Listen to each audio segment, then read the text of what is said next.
It's Brandon Boone. I'm the marketing director for the Austin Urban Technology Movement. Once again, we just want to thank everybody for being here. We're finna get started with our programming. So the agenda, if y'all haven't seen it, we also have it on our socials. And if you're not following us, make sure you follow us at AUTMHQ on all social media. So we're getting ready to get started with the first workshop led by Tamisha. And then after that, we got the panel, and then we got another interactive workshop around AI, and then back to networking. So I want to bring up Tamisha, give her a hand clap. I'll let her intro herself, but she's somebody I know deeply in the community for, I guess, like a couple years now. So I'm super excited that she's able to be here with us today. So I'll let her take you over. Doing today. Thank y'all so much for coming out. Super excited for this. So if you don't know me, my name is Tamisha Brewer. I am the owner and founder of Black Girl Think Tank. We are here to really just support not just women, but anyone in the Black and brown community to make sure that they're at the forefront. Specifically right now, our focus is going to be AI. That's huge. Honestly, it's an even playing field right now. A lot of people don't know what they're doing. If you want to be, go ahead and get at the forefront of that and be ahead of that. But we're here to just offer tangible resources. Whenever you leave here, you should know you could just literally, hit the ground running. There's no confusion. We want to alleviate that. So super excited today to go ahead and talk to y'all about career code switching. We all, resonate with code switching. We do it every day. Basically, what we're doing is career code switching. So using AI to translate our transferable skills. With this, and I'll give you a little bit of background about me. So I was a teacher, and before I was a teacher, kind of jack of all trades, master of none.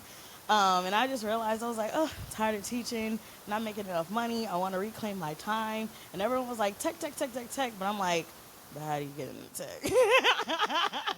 And so I was like, well, you know what? I'm bound and determined to figure it out. And so literally spent months, honestly years of researching on LinkedIn, talking to people, going to events, and just trying to figure out, like, what do I need to do to get there. And a big thing was transferable skills. So a lot of us have skills. We've done, honestly, probably things outside of your job description. You've worked on projects, and you have all of these skills, but you just need to learn how to translate them so that way a tech recruiter can read it and be like, oh, this person knows how to do this role. And also going through an AI reader, they'll be able to pick out those keywords that they're looking for to match that role and job description. So once I realized, like, okay, I have transferable skills, how can I go ahead and relay those in a tech manner that resonates with recruiters? So that's honestly the biggest thing is you have all of these skills. Now we just got to teach you how to say it in the way that they're looking for it.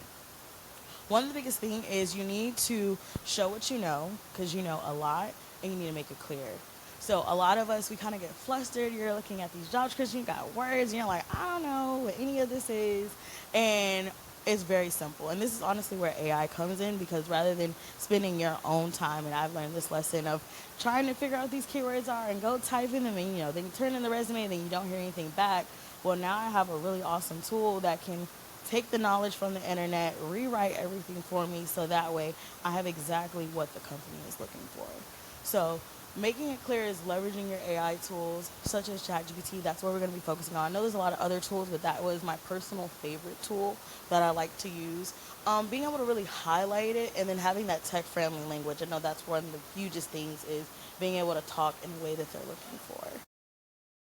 So that all starts with a great resume. So you're going to see my resume on here. This is actually the resume that I use for me to get my role currently at Canva.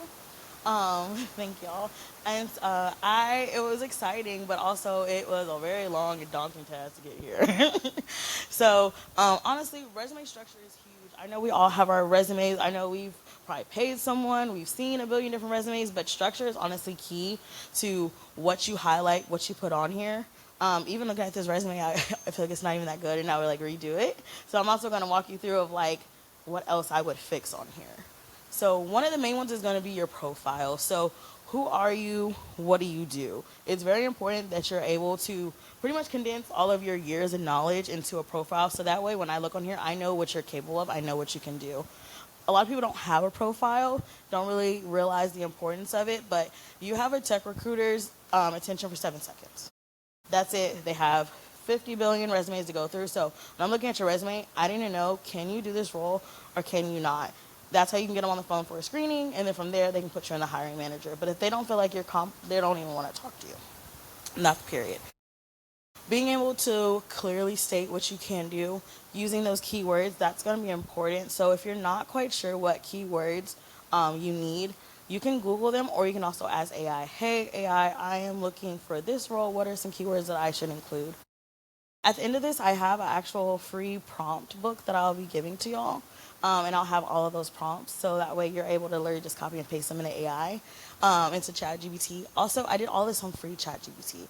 So you don't have to pay that $20. It is amazing if you do, but know that all this is capable without spending a dime.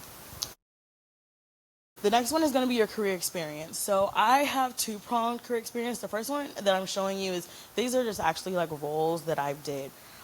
Only show the roles that are relevant to what the job description is. So even though you did a shift at Chipotle or you worked at HEB, if none of those skills actually matter to the role, don't put it on the resume. They don't need to see your whole laundry list of everything. I honestly try to stick to 2 pages for my resume, which can be hard. So that's why you want to be very decisive about what you put on here. One thing you'll notice on here is I have I statements, and also you're going to see data. That's a huge thing. So you want to make sure you have something quantable. Even if you've never actually counted the data, which is kind of normal for most jobs that aren't in tech, then you can always use estimates. That's really great, just to I encourage 50% of this or change. So you want to be able to have that, so that way you can highlight those data points. And then I statements showing that I did this, I took initiative to do things, because you want to show again that you're capable of the role. So these are 2 roles that I wanted to highlight. One was a tech role. Well, both were tech roles, and then also I had some quantum data on here, and I feel like this is going to be really good for the role that I wanted at Canva. Another one is I'm an entrepreneur. I think a lot of us have done a lot of different things where we're like, oh, did I put on my resume? Is it important to put on there? It's hella important. It's extremely important, because that's job experience that you have and that is relevant. All you need to do is you just need to curate it so that way it is relevant. So I have a Kindle, well, I have a few more businesses, but these are the main 2 I put on here. I was able to show my Kindle business that I was, I organized it. I had worked with CRMs. I had worked with customers. I had handled, things for my website. And then also at Black Girl Think Tank, I did a lot of stuff on a spreadsheet, hosted a conference, I used Google Suites, so things of that nature. So being able to basically turn my side hustle, my business, into my career experience. So don't shy away from that. No matter what you've done, it's very important that you highlight that. My projects. So I know, again, you've volunteered for different things. You have maybe been on the board for X, Y, and Z. Highlight that, because those are skills those are transferable skills. So I had my conference. I put my conference on there and the things that I did. I hosted a Juneteenth festival. I did a South by Southwest event. I added the link to that as well. So show that you're in the community, that you're doing stuff, and that you are able to harness the skills of this job description. One thing that is very important is, of course, write down what you did and then run it through AI and ask AI to make sure that it's translating it to match the job description. That's probably the most important thing about this entire building out your resume, is that you want to match your job description. Yes, you will have to build multiple different resumes, but that's going to be the difference between you getting a call back and not getting a call back. So how many times you need to build it, create a good template, swap out the information, rinse and repeat. Now, skills. We all have used probably a bunch of different tools from all of our jobs. All of those tools matter. So as soon as I've touched a tool at a job, it is now a skill, it is now expertise. You don't have to be proficient in that tool, but if you understand the gist, please know, no matter what's on the job description, you're going to get trained. They're going to train you on how to use that tool. If you looked at Salesforce once or twice, you know how to use Salesforce. They're going to train you how to use Salesforce. So never shy away because you're like, ooh, I'm not really good at that, or I haven't really used it before. That honestly does not matter. Now, if it's a role that's extremely technical and you technically need to know how to use that, then don't do it. But if it's not a technical role, and there's so many tech roles that don't require you to have all these certificates, you have the ability to do it. Go ahead and put it on there. And again, look at what they're asking for in that role and take off what is not necessary and make sure you add what is. So let AI do the speaking for you. So you really want to be very strategic about everything that you put. Looking at your current resume, I would go ahead and run it through AI. run it through AI and ask it like, hey, what are roles that I can do with this resume? I think a lot of us, we hear about, oh, I want to be a project manager and I want to, work in product or cybersecurity. And those seem like really fun roles, but you don't want to get in a role and then you hate it. And you spend all this time and energy being in a role. So you want to make sure that whatever you're applying for matches, one, your skill set, and also something that you're genuinely interested in. I feel like sometimes certain roles can get overhyped in tech, but there's really cool roles that honestly a lot of people don't know about and that make really good money. Also, it can afford you opportunities to work globally at different companies, or even, be at home and you can work whenever you feel like it. So that's where it goes into identifying your role. So learning how to effectively use LinkedIn for roles. LinkedIn was very key for me. Honestly, I consider it like a professional Facebook. So if you have LinkedIn and you don't have a picture, if you don't have any kind of profile, if you're not telling her about yourself, you don't have your job descriptions and also what you've done, those job descriptions, please go update that. I don't know how many times someone has asked me to refer them for a role. I'm like, okay, I go to your LinkedIn and there's nothing there. We're not referring you. We're not going to send you to a hiring manager because the hiring manager is going to look at me and is like, this person doesn't know what they're doing. So that is your digital business card, is going to be your LinkedIn. And please make it your business to consistently update it and also be active on LinkedIn. Chat with people, talk to people. One thing that I did for Canva, because I was very adamant about wanting to be there, is I did coffee dates. So I hit people, I'm like, hey, can I talk to you for 10, 15 minutes? Can I learn about the role? It's really important to get that FaceTime and also be genuine. Don't just ask for a referral at the gate. If you have done it, it's an honest mistake, but you really want to get to know that person, especially when you are reaching out to people that work at, Google and the metas. Like, they're getting bombarded 50 times a day with people trying to look for jobs. You want to be genuine, and honestly, that genuineness is going to get you a referral. If you see the company is hosting any kind of events, also go. So again, the digital space is important, but it's really important to get that FaceTime too. I went to a Canva event during Afrotech when they had the last one in Austin. Met a really great guy, talked to him, saw a role. A couple months later, asked for a referral, but because we had such a great conversation, he was willing to give it to me. So also, FaceTime is super duper important. So I have a prompt here, and like I said, I'll be sending y'all all of this. I have a QR code for y'all to scan so y'all can get a copy of it. But ask it what is, a role that matches your transferable skills, so that way you're not just blindly applying. So part of the Let AI Speak for You, here are a few prompts that were very helpful for me. These are prompts that I have specifically used. So I'm going to move to the other side. So one was to rewrite my profile. So at first I didn't have a profile, so sometimes you have to start from scratch. But if you do have some kind of sort of way to, explain what you've done, make sure that it matches the role title and then also the industry. Again, you're going to do this multiple times for multiple different resumes, so get comfortable with that.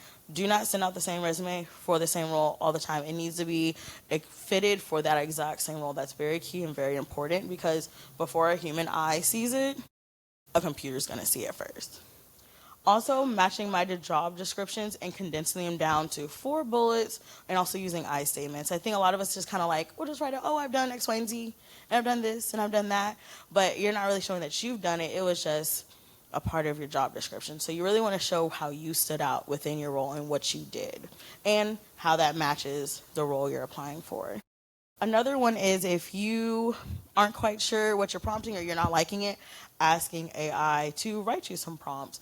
And one thing I really like is, if you're still learning how to prompt AI, you're not quite sure how to do it properly, ask it to ask you questions. I always ask them hey, I want to do X, Y, and Z, but can you ask me questions? It'll give me 5, 10 questions, how many I asked, or sometimes it'll just give me a random amount. Go back and ask those questions, because that's that critical thinking part that you just weren't thinking about. You're just kind of giving it a vague description and hoping it's going to output exactly what you want. AI is going to give you what you give it.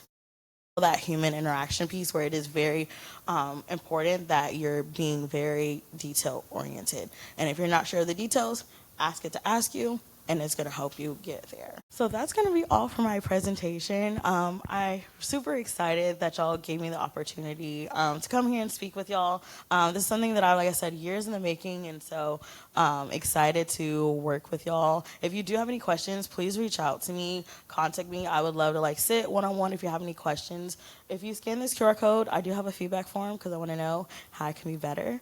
And then I'll be sending you a copy of the presentation so you have those prompts, and also a free workbook as well. Y'all. Anybody have any questions for her about any of the prompts or tips or anything regarding this workshop? No, so the tracker the tracker knows what the role is for. So it knows the keywords, it knows what was specifically being asked for. So that's why it's very important when you're prompting it that you're using the job title. Also, I copy and paste the entire job description along with my prompt. So that way AI can read the entire job description, and then I'll also upload a PDF of my resume so it can rewrite it and rearrange it. And then if I don't like it, I'll continue to tweak it until it matches. But I want to make sure I'm using the exact same verbiage that they're asking for.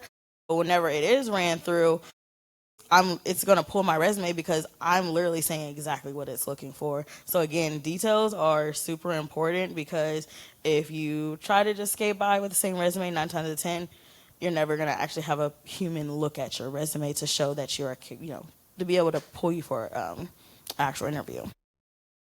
Any other questions? Yeah, I'm a stalker. So I'm going to stalk you down. I don't really talk to recruiters, and I really don't talk to hiring managers. They're busy, they're bombarded, and sometimes you may get blessed and they'll reach out, but sometimes you won't. I really like to find actual individuals that are in the role or in a role similar. 9 out of 10, they have the time to actually meet and talk to you. So that's the best way that I have found, is me reaching out to people. So I'll go on the LinkedIn, the main LinkedIn for whomever is working at the company. I'll go click people, and I'll just go through and I'm looking at your role. And I'm like, okay, does that match or is that similar? I'll also go on the job site. So I'm like, okay, what kind of roles are they hiring for? What, category or subgroup do you have? Okay, does that match? So knowing specifically what you're looking for and reaching out to people like that. So the people that I talked to someone in legal, but I also talked to a few people in sales because the role that I wanted was in sales. So it was important that I was talking to actual people that could go back to their hiring managers or reach out to that person. And at Canva, we're a very small campus, so it's simply as walking to the other side of the office and going to go talk to someone. So yeah, I would always find the specific individual. Recruiters and hiring managers can be hit or miss. Any question? Yeah. Yes. That's more of a human aspect, because even though the ATS, it's going to run through your entire thing. I don't feel like it picks up really the profile. Profile is more of a human to be able to really, without them reading my entire profile, because like I said, you have 7 seconds, they can read my profile and they have a gist of whether I know what I'm doing and I'm a good fit, or no, I don't know what I'm doing and this is not a good resume. So that's more of the human part, because if when you do your research, basically the way that a recruiter looks at it is like an F. So top, they want to see if you have your name, LinkedIn. So I don't put my address. There's no need for me to put my address. I just have my email, I have my phone number, and I have my LinkedIn. LinkedIn, like I said, make sure that it's clean, because the recruiter, the first thing they're going to do after they like your resume is they're going to check your LinkedIn. If your LinkedIn doesn't look up to par, 9 out of 10, you may not get called back. So it is a 2-pronged thing. Once they've seen that, they'll look at that profile, and then they'll kind of scan down, and they'll look to see if you have the expertise. If they need something very specific, like a certificate, they'll look for that and things of that nature. But yeah, the profile is more of a human aspect. I feel like it's very helpful, so people don't have to try to look through your resume to figure out if you know what you're doing or not. I saw you had a question. Oh, that's a good question. Just because everything's evolving and changing. I feel like I've been in tech for 3-4 years now, and the landscape's not the same, especially with AI. There's a lot of AI engineering roles that are becoming very popular.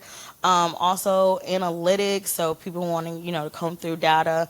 There's a bunch of stuff. I would ask ChatGPT, looking at your resume and your skill set, are there any roles that would be comparable for you that aren't very popular? Some of the most unpopular ones honestly pay a lot more. And so don't like always go for the flashy lights. Like go for, the low hanging fruit.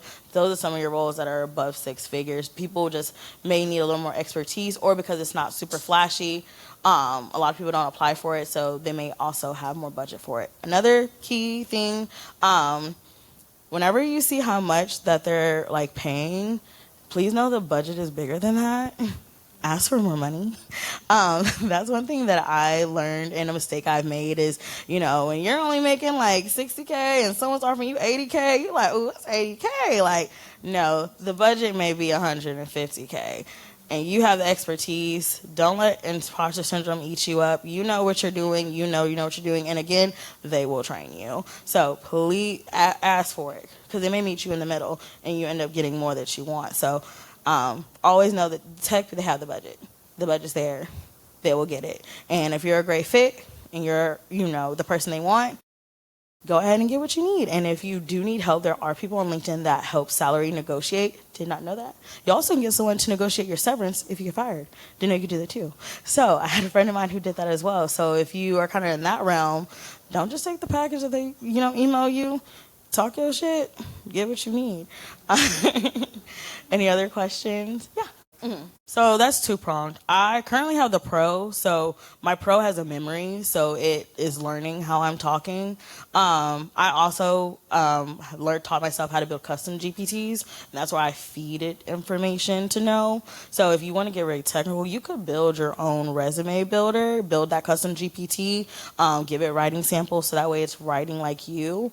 For the free version, it is going to give language. It's like, that doesn't even sound like something I would say. So I always will take it and then I will retailer it. I will take out words that I wouldn't use, or they just they sound like, hey, I use it. So you do want to make sure you have that human touch, because with the popularity of ChatGPT and other AI tools, they know that people are using these prompts, or they're just simply just blatantly just taking whatever the resume it spits out and then copying and pasting it. So you always want to review the data. You always want to look and see what it is. You re-prompt it a few times. Don't just take the first thing.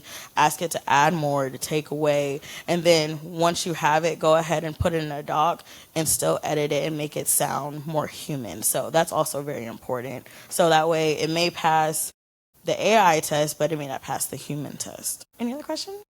Honestly, I'm going to do their research beforehand. Like, probably want to work at a Meta.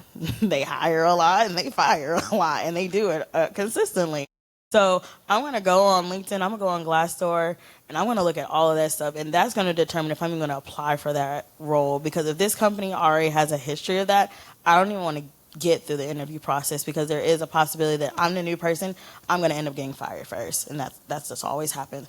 Also, talk to the people that are there. So find people in entry-level roles, maybe mid-management roles, or even try to find management people, talk to them, have 15-minute coffee chats with them, and just kind of ask those questions. So, because a recruiter's going to recruit. Sometimes you get really lucky and you might get a very honest one, but a lot of times, they have a billion other screenings they have to do. They just kind of want to get you in and out. So yeah, do your research before about the company and determine if it's even a company or a good fit based off their culture, and then talk to individuals that currently work there. That's super important. Even talk to people that got laid off. So if you saw that they used to work there and they don't work there anymore, how was their layoff experience? Was it, severance, and was it messy? That's also going to be a determination if I want to work at this company and if I like their culture. I saw you had a question in the back. I would say I'm biased. I think they're a waste of time, personally. Again, if I'm getting thousands of resumes, I ain't reading your cover letter. If it is a small company, like mom and pop, tech startup, it's like 5 people in one WeWork office, they're probably going to read. You're going to read. They have the time to do it. If I'm a technical recruiter for a Meta or a Google, I'm not reading your, please don't send me that. I'm not a recruiter, but just, working in this space, time is money, and things are moving very fast paced. And, especially when people are kind of in this ebb and flow of are we hiring, are we firing? You just want to get straight to the point. And that's why your resume really shouldn't be no more than 2 pages. Only put the information on that's pertinent to the actual role. Do not give them a complete rundown from the age 16 to currently. If if you don't need that knowledge for that role, then don't put it on there. And to be honest, unless they specifically ask for a cover letter, I would not send. Any other questions? Yeah, sorry. So his question was, should I lean more on startups or should I lean more at big companies if I'm just starting in tech? I personally like startups because also as a business owner, I like that, we're all in the ground together and we're building and we're configuring, but it is a lot of change. You could have one set of way of doing something today. Tomorrow, they could all powwow and be like, we don't do that no more. We doing it like this. So if you're someone who I need a schedule, I need stability, I need my day to look like this every day, a startup may not be for you. You may want to go with more of a company like IBM or something where they've been around for years. Their SOP is pretty much set in stone and there won't be a lot of change. So it's really based off your personal work preference. Can you go with a startup pace where everything's always changing and evolving and you never know what you're going to do? Or do you need that structure and you need it to be consistent? So that's the biggest thing. I started at a startup. I started for a small German tech startup. Literally what my job did changed. I would get an email and be like, we're going to do this. Then we're going to try this. Then we're going to try this. And because I'm already used, as an entrepreneur, I'm kind of used to that. I'm already doing that in my own businesses. That was fine for me working like that. Some people are maybe very A-type people, and they couldn't function in that. Also, determining on what part of a company you work. If you work in sales is very fast-paced. It depends also what part of sales. Are you pre-sales in your beginning? That's more hunting and gathering. You're just trying to find people and you're just trying to turn them over. You're not building a relationship. You're not talking to them. But then you have now I'm a customer success manager. We're post-sales. I get to talk to you, checking you, see how you doing. You need anything? I learned my first job, I didn't like the turnaround. I want to talk to you. I want to build relationships. So I had to find a role that would allow me to build relationships. So you do have to determine what's the best fit for you and then find a role that makes sense. Does someone else have a question? So her question was, if you're coming from a non-technical or even a new industry and you're going to a new role and it maybe is a little more technical, learn how to code or Python and things of that nature, how do you make yourself marketable? You learn what you need for that role. So if you're interested in this industry or this specific type of job, you learn whatever you need to learn to be able to be marketable at that, or find a company that is willing to pay for you to learn those skills. Also, where are you at financially? Can you afford to take an internship or an apprenticeship where you won't really get paid, but you're going to gather the experience that you need? So where are you at in your job search is very important. That's something I looked at. I have a child to take care of and I have bills, so I can't do an internship. I can't. That's not my thing. I need to get paid for the work that I do. Also, in my in-between time, can I take classes? Can I afford to pay for certificates? But there are jobs that maybe they just like you so much as a person, and you do have a few of the things that they're looking for, so they're willing to invest in you. And always ask, are you willing to invest in my further education? Do you have other opportunities for me to learn? One thing about tech that I've learned is that, if you meet the right person, you're at the right company, they can make something shake for you. Am I doing okay with time? Okay. Yeah, hand in the back. Please yell. Hi. So she asked if it was worth having a portfolio. That's role based. So me being in sales, my portfolio is I work on the CSM side, so customer success, so more post sales, and the product that I sell is free. But if I worked in sales where I had to spend money, they want to know how many dollars have you brought into a company? So that's your portfolio. But maybe you're working in UI UX, so they want to see what's some projects you've done in Figma? What does your work look like? So it really just depends on what the role is and what it asks for. If it is something on that side, like I said, where you're in a UI UX where they really need to actually see can you do the work? Can you utilize these tools?